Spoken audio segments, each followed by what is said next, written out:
ପ୍ରାଥମିକ ବିଦ୍ୟାଳୟରେ ଯୋଡ଼ି ହେବ ଆଉ ଗୋଟିଏ ଶ୍ରେଣୀ। ଓଡ଼ିଶାର ଶିକ୍ଷା ବ୍ୟବସ୍ଥାରେ ହେବ ବିରାଟ ପରିବର୍ତ୍ତନ। ଭୁବନେଶ୍ୱର ପ୍ରାଥମିକ ବିଦ୍ୟାଳୟ ଉପରେ ଚାପ ପଡ଼ିବାକୁ ଯାଉଛି। ପ୍ରଥମରୁ ପଞ୍ଚମ ଶ୍ରେଣୀ ପର୍ଯ୍ୟନ୍ତ ଥିବା ପ୍ରାଥମିକ ବିଦ୍ୟାଳୟରେ ଆଉ ଗୋଟିଏ ଶ୍ରେଣୀ ଯଥା ଶିଶୁ ବାଟିକା 3 ଆସନ୍ତା ଶିକ୍ଷାବର୍ଷରୁ ଏହାଦ୍ୱାରା ପ୍ରାଥମିକ ବିଦ୍ୟାଳୟର ଶ୍ରେଣୀ ସଂଖ୍ୟାର 6ରେ ପହଞ୍ଚିବ। ବିଦ୍ୟାଳୟର ପ୍ରଥମ ଶ୍ରେଣୀ ଛାତ୍ରଛାତ୍ରୀଙ୍କୁ ପଢ଼ାଯାଉଥିବା ଶିକ୍ଷକ ଶିକ୍ଷୟିତ୍ରୀମାନେ ଶିଶୁ ବାଟିକା 3ରେ ନାମ ଲେଖାଇବାକୁ ଥିବା ପିଲାମାନଙ୍କୁ ଶିକ୍ଷାଦାନ କରିବେ। କ୍ଲାସରୁମରେ ପିଲାମାନଙ୍କ ଯତ୍ନ ନେବେ। ସେମାନଙ୍କ ପାଠପଢ଼ା ସହ ଖେଳକୁଦ, ଗୀତନାଚ ଓ ଅନ୍ୟାନ୍ୟ କାର୍ଯ୍ୟକଳାପ ଦେଖିବେ। ଜାତୀୟ ଶିକ୍ଷାନୀତି 2020 ଲାଗୁ ନେଇ ରାଜ୍ୟ ସରକାରଙ୍କ ନିଷ୍ପତ୍ତି ପରେ ଓଡ଼ିଶାର ଶିକ୍ଷା ବ୍ୟବସ୍ଥାରେ ଏଭଳି ପରିବର୍ତ୍ତନ ହେବାକୁ ଯାଉଛି। ରାଜ୍ୟ ସରକାର 2025-26 ଶିକ୍ଷାବର୍ଷରୁ ଜାତୀୟ ଶିକ୍ଷାନୀତି 2020କୁ ପର୍ଯ୍ୟାୟକ୍ରମେ କାର୍ଯ୍ୟକାରୀ କରିବାକୁ ଯୋଜନା କରିଛନ୍ତି। କାର୍ଯ୍ୟକାରିତାର ପ୍ରଥମ ପର୍ଯ୍ୟାୟରେ ରାଜ୍ୟରେ ଜାତୀୟ ଶିକ୍ଷାନୀତି କାର୍ଯ୍ୟକାରୀ କରିବା ଏବଂ ସ୍ଥାନୀୟ ପ୍ରସଙ୍ଗୀକରଣ ସହିତ ଜାତୀୟ ପାଠ୍ୟକ୍ରମ ରୂପରେଖକୁ ପ୍ରସ୍ତୁତ କରିବା ନେଇ ବିଦ୍ୟାଳୟ ଏବଂ ଗଣଶିକ୍ଷା ବିଭାଗ ଘୋଷଣା କରିଥିଲା। ପରବର୍ତ୍ତୀ ଖବର ମିଶନ ଶକ୍ତିକୁ ଅଣଦେଖା। ପୁନର୍ଗଠନକୁ ବିରୋଧ ଓ ଅସ୍ଥାୟୀ ନିଯୁକ୍ତି ବିବାଦରେ 6000ରୁ ଊର୍ଦ୍ଧ୍ୱ ମହିଳାଙ୍କ ବିକ୍ଷୋଭ ପ୍ରଦର୍ଶନ।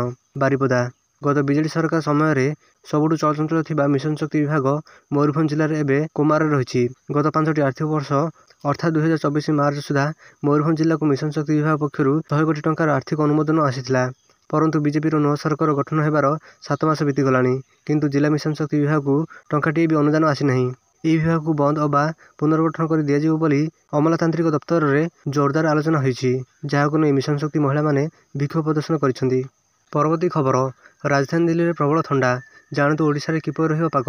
ଦିଲ୍ଲୀ ଏନ୍ସିଆର୍ରେ ପୁଣି ପ୍ରବଳ ଥଣ୍ଡା ଅନୁଭୂତ ହୋଇଛି। ଆଜି ସକାଳଠାରୁ ଘନ କୁହୁଡ଼ି ଦେଖିବା ପାଇଁ ମିଳୁଛି ଏବଂ ତାପମାତ୍ରା 11 ଡିଗ୍ରୀ ହ୍ରାସ ପାଇଛି। ସକାଳୁ ପ୍ରବଳ ଥଣ୍ଡା ସହ ପବନ ମଧ୍ୟ ବହୁଛି। ଘନ କୁହୁଡ଼ି ଯୋଗୁଁ 70ରୁ ଅଧିକ ବିମାନ ଏବଂ 50ରୁ ଅଧିକ ଟ୍ରେନ୍ ନିର୍ଦ୍ଧାରିତ ସମୟର ବିଳମ୍ବରେ ଚାଲୁଥିବା ନେଇ ସୂଚନା ରହିଛି। ପରବର୍ତ୍ତୀ ଖବର ସୁନା ବଜାରରେ ଲାଗିଲା ନିଆଁ। ହୁ ହୁ ହୋଇ ବଢ଼ିଲା ଦର। ସୁନା ଦର ବୃଦ୍ଧି ସାଧାରଣ ଲୋକଙ୍କ ନିଦ ହଜାଇ ଦେଇଛି। ଆଜି ଭାରତୀୟ ବଜାରରେ 22 କ୍ୟାରେଟ୍ ସୁନା ଦର 10 ଗ୍ରାମ ପ୍ରତି 75,550 ଟଙ୍କା ରହିଥିବା ବେଳେ 24 କ୍ୟାରେଟ୍ ସୁନା ଦର 10 ଗ୍ରାମ ପ୍ରତି 82,420 ଟଙ୍କା ରହିଛି। ସେହିପରି ଭୁବନେଶ୍ୱରରେ 22 କ୍ୟାରେଟ୍ ସୁନା ଦର 75,550 ଟଙ୍କା ରହିଥିବା ବେଳେ 24 କ୍ୟାରେଟ୍ ସୁନା ଦର 82,420 ଟଙ୍କା ରହିଛି। ପରବର୍ତ୍ତୀ ଖବର ଘରେ ଥିଲେ ଏହି ଜିନିଷ ସରକାର ଦେବେ ଆବାସ। ଆଜିଠୁ ଆବାସ ସର୍ଭେ। ପ୍ରଧାନମନ୍ତ୍ରୀ ଆବାସ ଯୋଜନାରେ ନୂତନ ହିତାଧିକାରୀ ଚୟନ ନିମନ୍ତେ ଆଜିଠୁ ଆରମ୍ଭ ହେବ ଆବାସ ସର୍ଭେ। ଆବାସ ପୋର୍ଟାଲର ବିଧିବଦ୍ଧ ଲଞ୍ଚ କରିବେ ରାଜ୍ୟ ସରକାର। ଆବାସ ପ୍ଲସ୍ ମୋବାଇଲ ଆପ୍ ଜରିଆରେ ସର୍ଭେ ହେବ।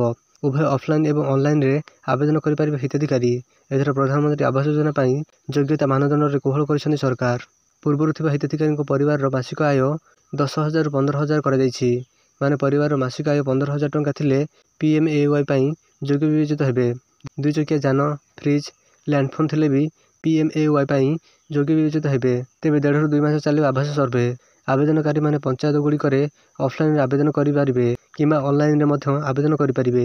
ଏଥିପାଇଁ ବିଭାଗ ପଞ୍ଚାୟତଗୁଡ଼ିକରେ ପଲ୍ଲୀସଭା କରି ସଚେତନ କରିସାରିଛି।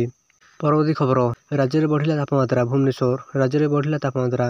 ଆଜି ଚାନ୍ଦବାଲିରେ ତାପମାତ୍ରା 20.1 ଡିଗ୍ରୀକୁ ବୃଦ୍ଧି ପାଇଛି। ସେହିପରି ପୁରୀରେ ତାପମାତ୍ରା 20 ଡିଗ୍ରୀ ପାରଦରେ 19.1 ଡିଗ୍ରୀ, ବାଲେଶ୍ୱରରେ 17.3 ଡିଗ୍ରୀ, ଭୁବନେଶ୍ୱରରେ 16.6 ଡିଗ୍ରୀ ଓ ଝାରସୁଗୁଡ଼ାରେ 11.2 ଡିଗ୍ରୀ ରେକର୍ଡ କରାଯାଇଛି। ପରବର୍ତ୍ତୀ ଖବର ଆଉ ରହିଲା 7 ଦିନ, ତାପରେ କଟିଯିବ ରାସନ କାର୍ଡ, ମିଳିବନି ଚାଉଳ। ରାସନ କାର୍ଡଧାରୀଙ୍କ ପାଇଁ ବଡ଼ ଖବର। ରାସନ କାର୍ଡ ଉପଭୋକ୍ତାଙ୍କ ନାଁ କାଟି ଦିଆଯିବାର ସମ୍ଭାବନା ରହିଛି। ସରକାରଙ୍କ ପକ୍ଷରୁ ଜାରି ଗାଇଡଲାଇନ ଅନୁଯାୟୀ ଏଭଳି ଘୋଷଣା କରାଯାଇଛି। ରାସନ କାର୍ଡରେ ଅନେକ ସରକାରୀ ସୁବିଧା ମିଳୁଥିବା ବେଳେ କିଛି ଧନୀ ଶ୍ରେଣୀର ଲୋକେ ଚଞ୍ଚକତା କରି ରାସନ କାର୍ଡ ହାତେଇଛନ୍ତି। ତୁରନ୍ତ କିଛି ଜରୁରୀ କାମ କରାଇ ନିଅନ୍ତୁ, ନଚେତ୍ ରାସନ କାର୍ଡରୁ ଆପଣଙ୍କ ନାଁ କଟିଯାଇପାରେ। ମାଗଣାରେ ଚାଉଳ ଏବଂ ଗହମ ଆଉ ପାଇବାକୁ ସକ୍ଷମ ହେବେ ନାହିଁ, କାରଣ ସରକାରଙ୍କ ପକ୍ଷରୁ କିଛି ଗୁରୁତ୍ୱପୂର୍ଣ୍ଣ କାର୍ଯ୍ୟ କରାଇ ନେବାକୁ ପରାମର୍ଶ ଦିଆଯାଇଛି। ସରକାରଙ୍କ ପରାମର୍ଶକୁ ଅଣଦେଖା କଲେ ଆଗାମୀ ଦିନରେ ଚିହ୍ନଟ ହୋଇଥିବା ହିତାଧିକାରୀଙ୍କ ରାସନ କାର୍ଡ କାଟି ଦିଆଯିବ। ରାସନ କାର୍ଡ ହିତାଧିକାରୀ ତୁରନ୍ତ କିଛି ଜରୁରୀ କାମ କରାଇ ନେବାକୁ ପଡ଼ିବ, ଯାହାଫଳରେ ଆପଣ ପୂର୍ବ ଭଳି ମାଗଣା ରାସନ ପାଇପାରିବେ। ଆଉ ସରକାରୀ ସୁବିଧା ପୂର୍ବ ଭଳି ପାଇବାକୁ ସକ୍ଷମ ହେବେ। ରାସନ କାର୍ଡ ଧାରକ ତୁରନ୍ତ EKYC କରିବାକୁ ପଡ଼ିବ। ରାସନ କାର୍ଡରେ ପଞ୍ଜୀକୃତ ସମସ୍ତ ସଦସ୍ୟଙ୍କ ପାଇଁ EKYC ବାଧ୍ୟତାମୂଳକ କରାଯାଇଛି, ଯାହାଫଳରେ ପ୍ରକୃତ ହିତାଧିକାରୀ ଏବଂ ଯେଉଁମାନେ ସରକାରଙ୍କ ସୁବିଧା ପାଇବାକୁ ଯୋଗ୍ୟ ତାହା ଜଣାପଡ଼ିଯିବ। ସମସ୍ତ ରାସନ କାର୍ଡଧାରୀଙ୍କ ପାଇଁ EKYC କାର୍ଯ୍ୟ କରିବା ବର୍ତ୍ତମାନ ବାଧ୍ୟତାମୂଳକ। ଯଦି EKYC କରାନଯାଏ ତେବେ ରାସନ କାର୍ଡରୁ ନାଁ କାଟି ଦିଆଯିବ, ଯାହାଫଳରେ ଅଯୋଗ୍ୟ ହିତାଧିକାରୀ, ଭୂତ ରାସନ କାର୍ଡଧାରୀ ଏବଂ ଧନିକ ଶ୍ରେଣୀର ଲୋକେ ରାସନ କାର୍ଡ ହାତେଇଥିଲେ ତାହା କାଟି ଦିଆଯିବ। ଯେଉଁମାନେ EKYC କରିନଥିବେ ସେମାନଙ୍କ ରାସନ କାର୍ଡ ଆସନ୍ତା ଫେବୃଆରୀ 1 ତାରିଖରୁ କାଟି ଦିଆଯିବ। ପରବର୍ତ୍ତୀ ଖବର ବାଲୁଗାଁ ରେଳ ଷ୍ଟେସନରେ ଅଘଟଣ। ଟ୍ରେନ୍ରୁ ଖସିପଡ଼ି ଯୁବକଙ୍କ ମୃତ୍ୟୁ। ବାଲୁଗାଁ ଖୋର୍ଦ୍ଧା ରୋଡ୍ ରେଳ ଡିଭିଜନ ଅନ୍ତର୍ଗତ ବାଲୁଗାଁ ରେଳ ଷ୍ଟେସନରେ ଏକ ଅଭାବନୀୟ ଘଟଣା ଘଟିଛି। ଟ୍ରେନ୍ରୁ ଖସିପଡ଼ି ଜଣେ ଯୁବକଙ୍କର ମୃତ୍ୟୁ ହୋଇଥିବା ଖବର ହସ୍ତାନ୍ତର ହୋଇଛି। ସୂଚନା ମୁତାବକ ଆଜି ସକାଳେ ବାଲୁଗାଁ ରେଳ ଷ୍ଟେସନ 2 ନମ୍ବର ପ୍ଲାଟଫର୍ମରେ ପ୍ରଶାନ୍ତି ଏକ୍ସପ୍ରେସ ଛାଡ଼ିବା ସମୟରେ ଜଣେ ଯୁବକ ଟ୍ରେନରୁ ଖସି ପଡ଼ିଥିଲେ। ଫଳରେ ଯୁବକଙ୍କ ମସ୍ତିଷ୍କରେ ଶକ୍ତ ଆଘାତ ଲାଗିଥିଲା, ଯାହାଫଳରେ ଘଟଣାସ୍ଥଳରେ ଯୁବକଙ୍କର ମୃତ୍ୟୁ ଘଟିଥିଲା। ମୃତକ ଜଣକ ହେଲେ ବାଣପୁର ଥାନା ରୋପଡ଼ା ଗ୍ରାମର ସତ୍ୟବାନ ସ୍ୱାଇଁ।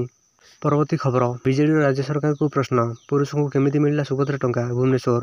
ସୁଭଦ୍ରା ଯୋଜନାରେ 157 ଜଣ ପୁରୁଷ ଆବେଦନକାରୀଙ୍କୁ ଟଙ୍କା ମିଳିବା ନେଇ ବର୍ଷିଛି ବିଜେଡି। ପୁରୁଷଙ୍କୁ କେମିତି ଓ କେଉଁ ପରିସ୍ଥିତିରେ କେବଳ ମହିଳାଙ୍କ ପାଇଁ ଉଦ୍ଦିଷ୍ଟ ଯୋଜନାରେ ହିତାଧିକାରୀ ଭାବେ ଟଙ୍କା ମିଳିଲା ବୋଲି ପ୍ରଶ୍ନ କରିଛି ବିଜେଡି।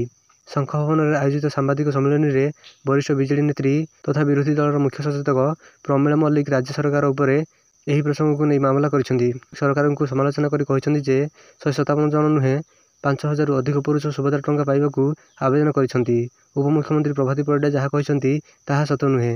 ପ୍ରାୟ 5000ରୁ ଅଧିକ ପୁରୁଷ ଏଥିଲାଗି ଆବେଦନ କରିଛନ୍ତି। ଏମିତିକି ପୁରୁଷ କର୍ମୀ ମଧ୍ୟ ସୁଭଦ୍ରା ଟଙ୍କା ପାଇଛନ୍ତି। ଏଥିରୁ କେତେ ପାଇଛନ୍ତି ତାର ତଦନ୍ତ କରିବାକୁ ଦାବି କରିଛନ୍ତି ପ୍ରମିଳା। ଯେଉଁମାନେ ଆବେଦନ କରିଛନ୍ତି ସମସ୍ତେ ବିଜେପି କର୍ମୀ। କେମିତି ଏ ଭୁଲ ହେଲା? ଲୋକ କ'ଣ ବୋକା ଅଛନ୍ତି? ସେମାନେ କେମିତି ଆବେଦନ କଲେ? ପ୍ରଶ୍ନ କରିଛନ୍ତି ପ୍ରମିଳା। ସେମାନେ କାହିଁକି ବିଜେପି କର୍ମୀଙ୍କୁ ଆବେଦନ କରାଇଥିଲେ? ଏଭଳି କର୍ମୀ ବଞ୍ଚାଇବା କାମ କରନ୍ତୁ ନାହିଁ, ସରକାର କ୍ଷମା ମାଗନ୍ତୁ ବୋଲି ଦାବି କରିଛନ୍ତି ପ୍ରମିଳା।